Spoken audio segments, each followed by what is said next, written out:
ध्यानाभ्यास के इस सुखद अनुष्ठान में आपका हृदय से स्वागत है,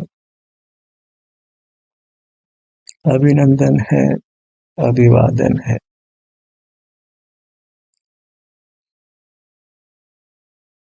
ध्यानाभ्यास के लिए कृपया अपने नेत्रों को बंद कर लीजिए। अपना मुख अपनी ओर कीजिए। सिर से पैरों तक विस्तार को प्राप्त यह आपका स्वरूप है।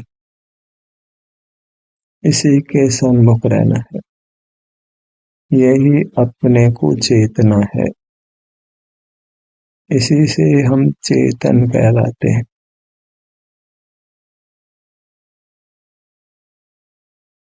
चेतना अर्थात अपना अनुभव करना। अपना अनुभव करने से निरामूर्ख जीव भी लोकोत्तम होता है।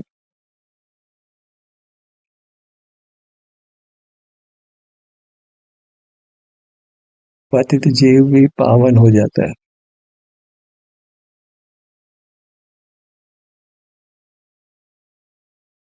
स्वानुभव की अनंत महिमा है। इसी से सर्व विभावों का उन्मूलन होता है। सर्व दुखों का नाश होकर परिपूर्ण सुख की प्राप्ति होती है। स्वानुभव करना जीव का स्वभाव है, इसलिए सुगम है। अनादि से इंद्रियों को प्राप्त कर मूर्त पदार्थों को देखते जानते रहने से यह सुगम कार्य भी नहीं होता है।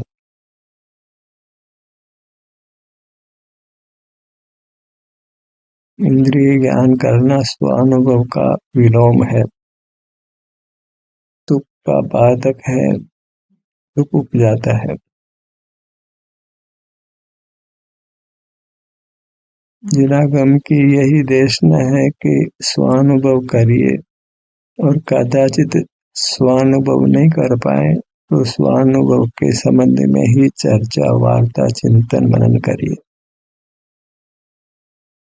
यही जैन शासन का निश्चय व्यवहार है। अन्य सब कार्यों को अशुभ श्रेणी में डालना है। अनुभव करिए या फिर स्वाध्याय करिए।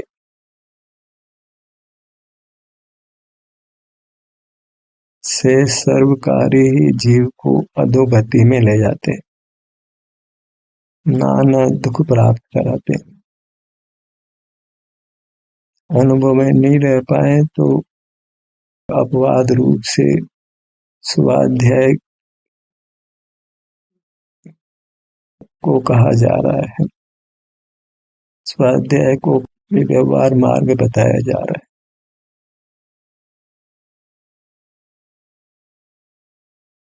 उसी का नाम ज्ञान है।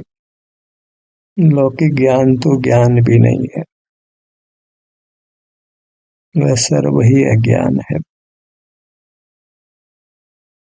अनुभव करें या अनुभव के संबंध में चिंतन करें, इसी से हमारी शोभा है, सुख की प्राप्ति है। और स्वानुभव के संबंध में चिंतन करना वह एक अपवाद मार्ग ही है। निर्बल अवस्था के लिए ही है,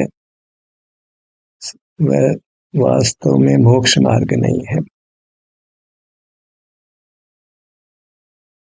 जब स्वाध्याय भी मोक्ष मार्ग नहीं है तो अन्य कार्यों को तो मोक्ष मार्ग बना कैसे हो सकता है। स्वानुभव के लिए अपनी मूर्त में ही रहना है, अपने निज विस्तार के सन्मुख रहना है, अपने अंग उपांगों को लक्ष्य में लेना है। जो अंग उपांग अमूर्त है और सुख के बने हुए हैं, सुख ही है।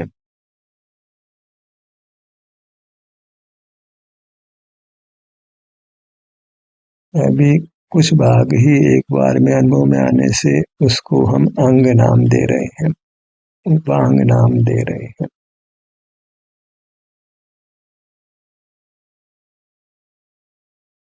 अपने अंग उपांगों में ही विचरण करना है,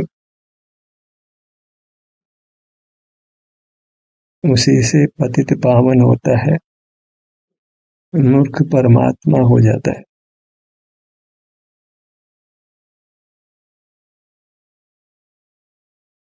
अधोगति से निकलकर सिद्ध दशा को पा लेता है।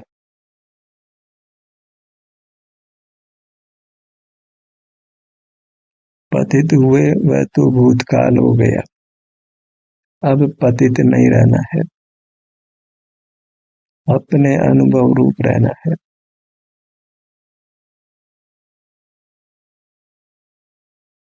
और पतित नहीं रहना है। अपने मुखमंडल को लक्ष्य में लीजिए।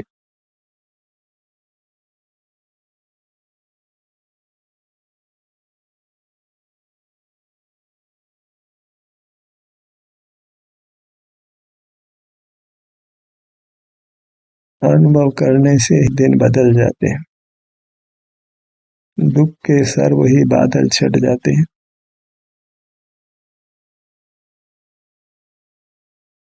आत्म सूर्य का प्रकाश होता है जो सुख रूप होता है।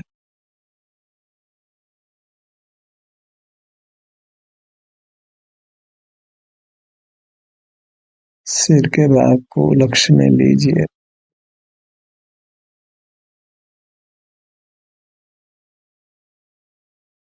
लोगों को सहज ही विश्वास नहीं होता कि अपने अंगोपांगों को लक्ष्य में लेना वही यथार्थ जैन धर्म है, वही यथार्थ मोक्ष मार्ग है। में कुछ भी शुभ क्रिया नहीं लगती है। जीवों ने शुभ क्रिया को ही धर्म मान लिया है।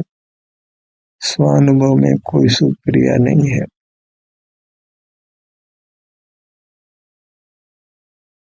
ललाट के भाग पर आइए।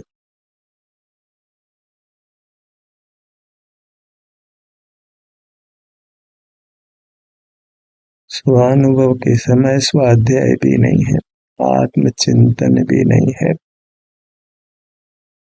चिंतन ज्ञान है और चेतना अनुभव है। चेतना अपने को चेतने अनुभव करने रूप है, वह पर को जानने रूप नहीं है, क्योंकि पर को हम चेत नहीं सकते हैं, पर का अनुभव नहीं कर सकते, भले ही वह चेतन क्यों न हो, जीव क्यों न हो। वास्तव में तो अन्य जीव हमारे ज्ञान का विषय बनता नहीं है। मूर्त के साथ बंधा होने से ही वह हमारे ज्ञान का विषय बन जाता है। उसका मूर्त शरीर ज्ञान का विषय बनता है, तो अनुमान ज्ञान से हम उसको जीव मानते हैं, इसमें जीव का वास है। और जो दिखाई देता है वह किंचित भी जीव नहीं है, अन्य जीव का अनुभव भी नहीं हो सकता है।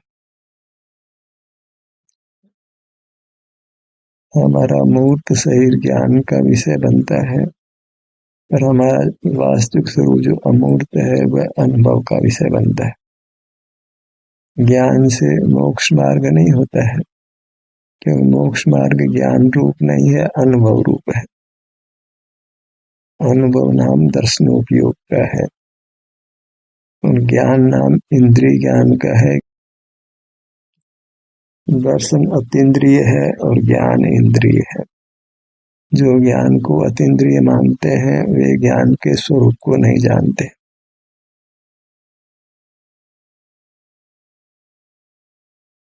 सुख ही असीम होता है, ज्ञान असीम नहीं हो सकता है।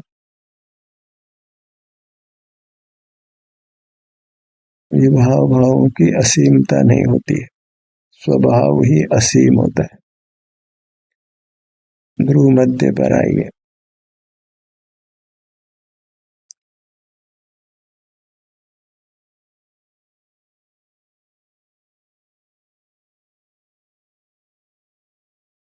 सत्र के दौरान हम वही चर्चा करेंगे जो स्वानुभव को पुष्ट करे। स्वानुभव करना है या स्वानुभव को पुष्ट करने वाला चिंतन करना है, इसके परे नहीं जाना है। नेत्रों के भाग पर आइए।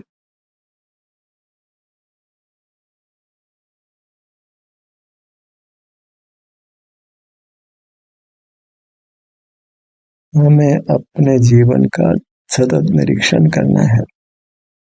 कितना अनुभव रूप रहते हैं, कितना स्वाध्याय रूप रहते हैं और कितना असुपयोग में रहते हैं।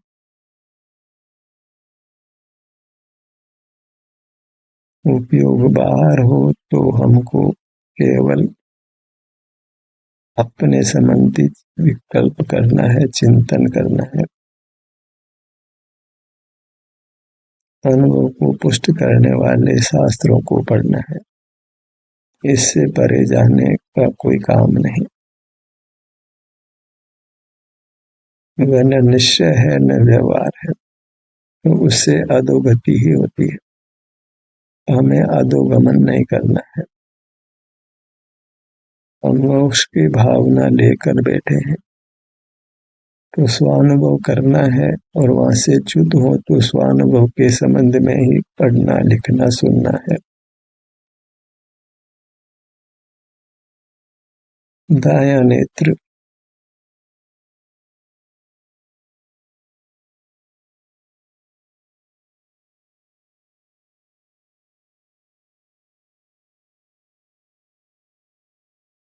शरीर में वेदना को भोग लेना अच्छा है, इंद्रिय ज्ञान में रहना अच्छा नहीं है।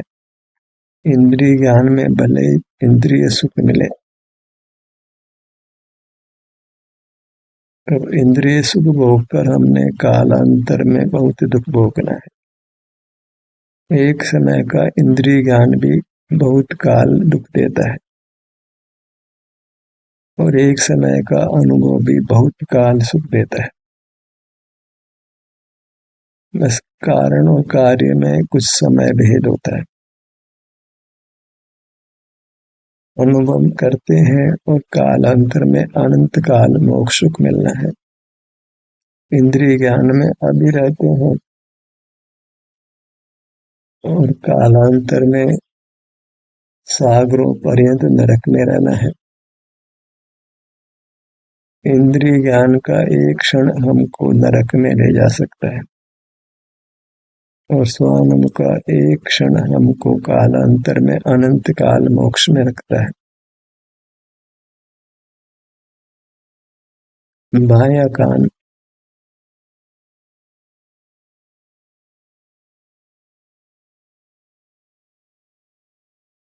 हम अपने अमूर्त अंगों का ही विकल्प करते हैं।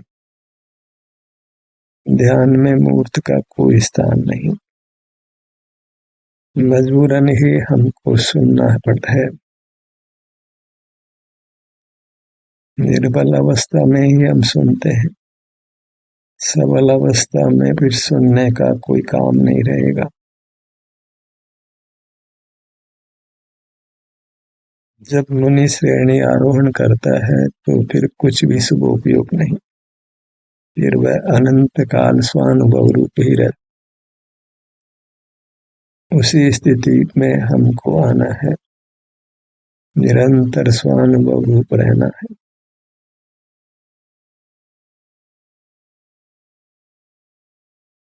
नासिका पर आइए।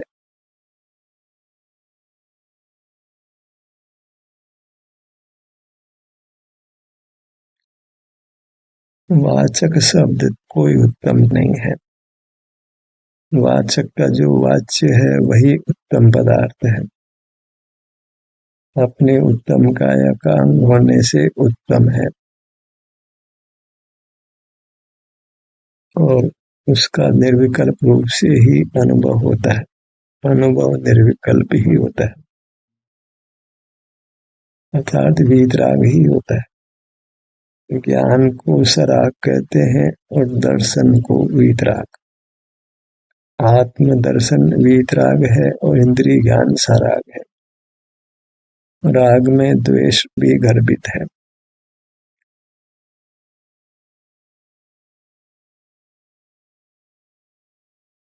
ऊँटों के भाग पर आइए।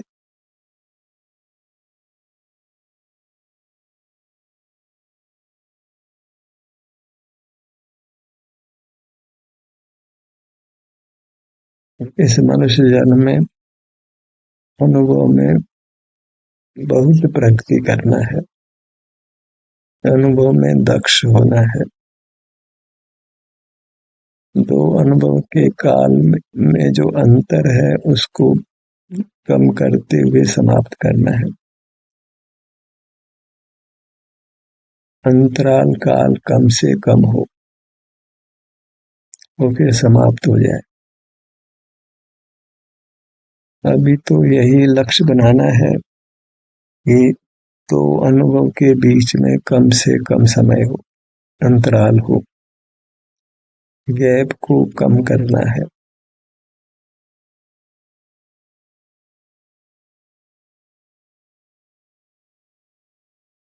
जो कार्य रुचि का होता है तो जीव उसके लिए समय निकाल ही लेता है।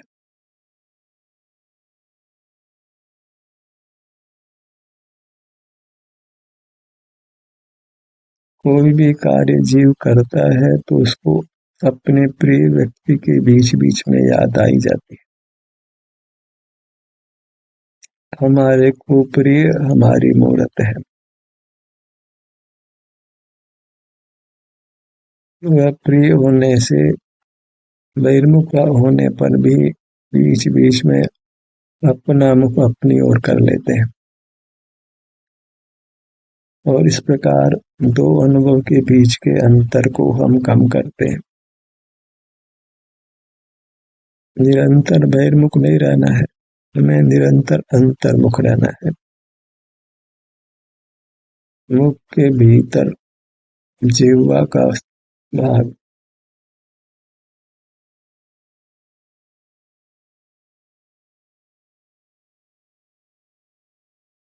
ऊपर तालु भाग पर आइए।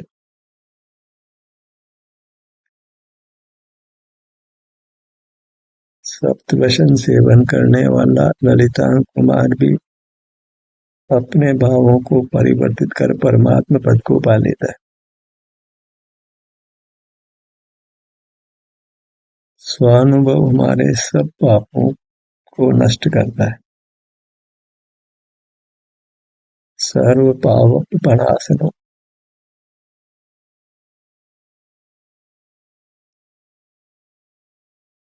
मुख के भीतर तालु।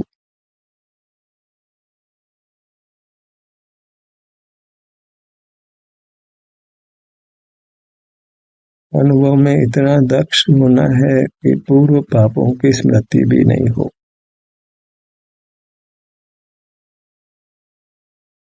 और भविष्य के संबंध में कोई विकल्प नहीं हो। अपने अनुभव में ठहर जाना है।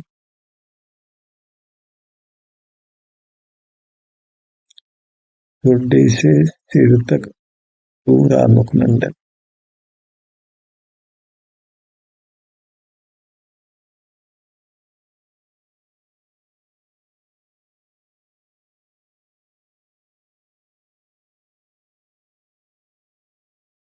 इस प्रकार सने सने हम पूरी तरह बदल जाने वाले हैं, संसारी से बदलकर परमात्मा हो जाने वाले हैं।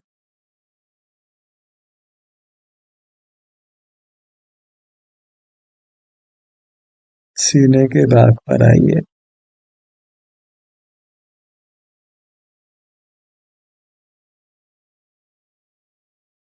अपना नाम स्मरण अच्छा है। अपने अंगों के नाम भी अपने ही नाम है। अपने नाम को जपिए या अपने अंगों के नाम को जपिए, उसी से स्वानुभव होकर हम बंध रहित हो जाते हैं। संपूर्ण बंध का अभाव होता है। ऐसे अपने नाम जप का उत्तम फल है। अपने अंगों के नाम के जप का उत्तम फल है। उसमें अधिक काल भी नहीं लगता है। हृदय स्थान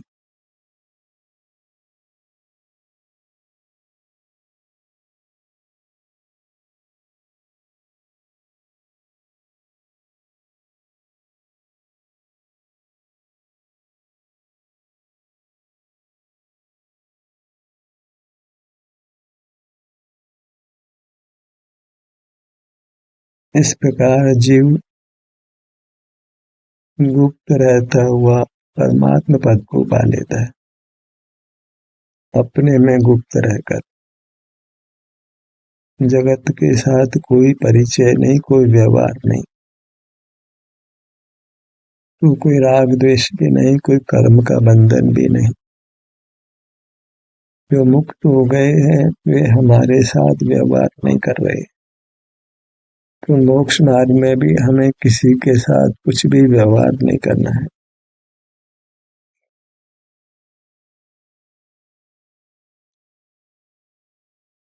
पर के संबंध में कोई विकल्प हो जाए तो उसको लंबाना नहीं है, स्वानुभव करने लगना है।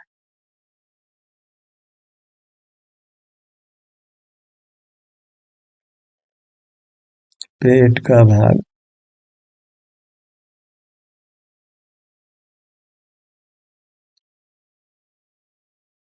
नाभि स्थल,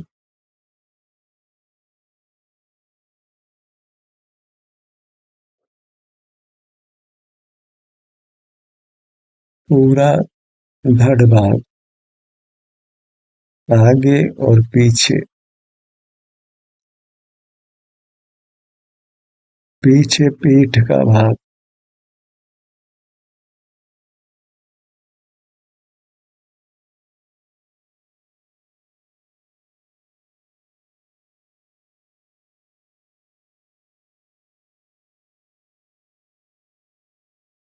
इस प्रकार हम अपने स्वरूप का रस सकते हैं और उस रस को ही फिर बढ़ाते जाते हैं।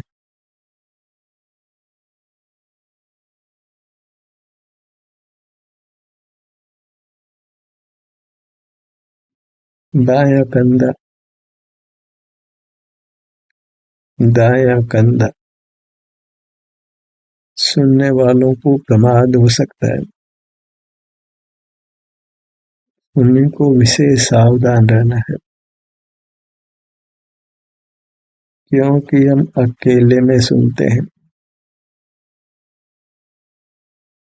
अकेले में कोई नियंत्रण नहीं होता है।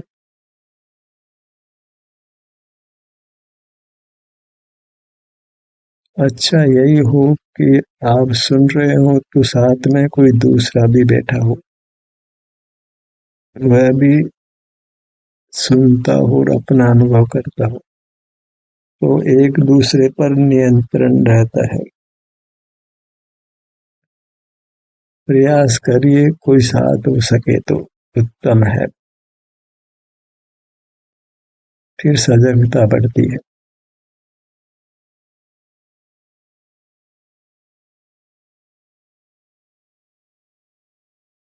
दाहिनी भुजा पर आइए।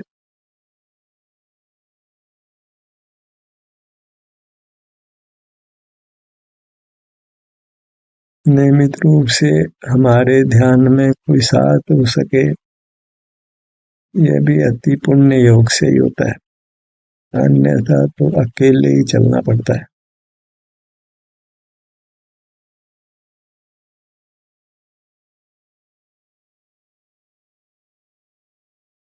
महापुण्य से ही अनुभव में कोई साथ होता है। अभी हमें दूर का साथ है तो भी सातिशय पुण्य ही है। पास में ही स्थित हो कोई स्वानुभव करने वाला जीव तो परिणामों में अधिक निर्मलता होती है। शिविर लगाने का प्रयोजन भी इतना ही होता है कि हम एक दूसरे से बंध कर अपना अनुभव करने का प्रयत्न करते हैं। वहाँ संग में बैठे जीव का नियंत्रण रहता है।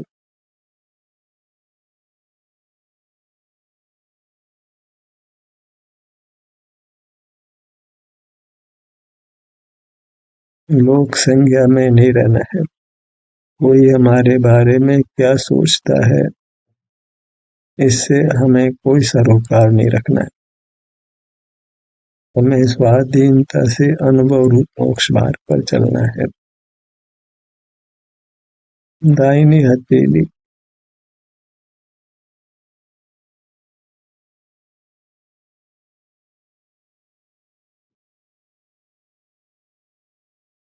बाई हथेली, 10 उंगलियां,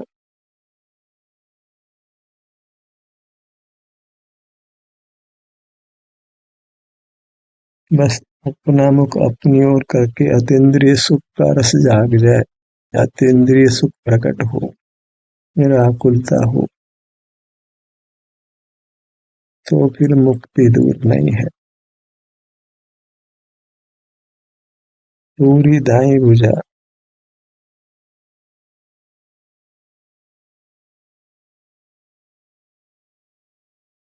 पूरी बाई भुजा, दोनों भुजाएं, देवालय में भी हम परमात्मा के शरीर को ही देखते हैं।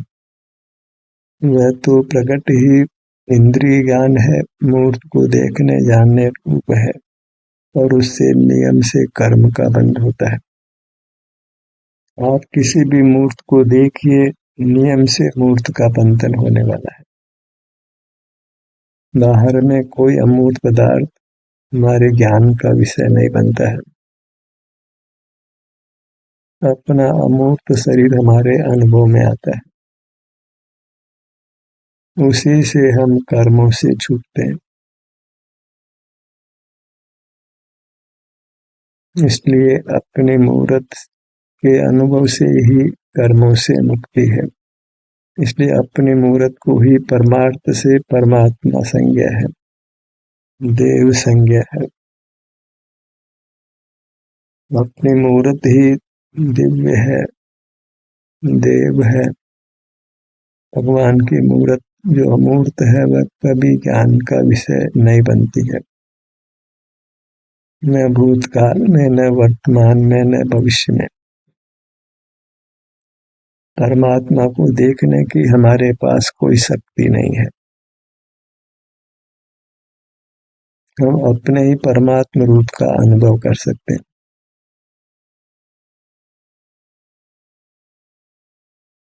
देव का दर्शन होना वह उपचार मात्र है। मूर्त प्रतिमा को देखकर हम व्यवहार से मान लेते हैं कि हमने परमात्मा के दर्शन किए, पर वास्तव में वह परमात्मा दर्शन नहीं है, देव दर्शन नहीं है। यह तो अच्छी तरह जान लेना है। देव दर्शन करना है तो नेत्र बंद कर अपनी मूर्त को ही अनुभव में लेना है। देव दर्शन के भ्रम में नहीं रहना है।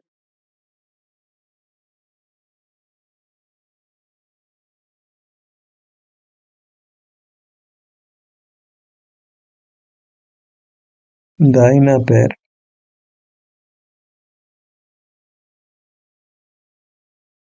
बायां पैर। इस प्रकार ये अपनी मूर्त जो परमात्म रूप है उसका दर्शन करने का प्रयत्न किया। यही स्वर्ग और मोक्ष का सोपान है। ध्यान का सत्र यहीं समाप्त होता है। आपकी सहभागिता के लिए धन्यवाद।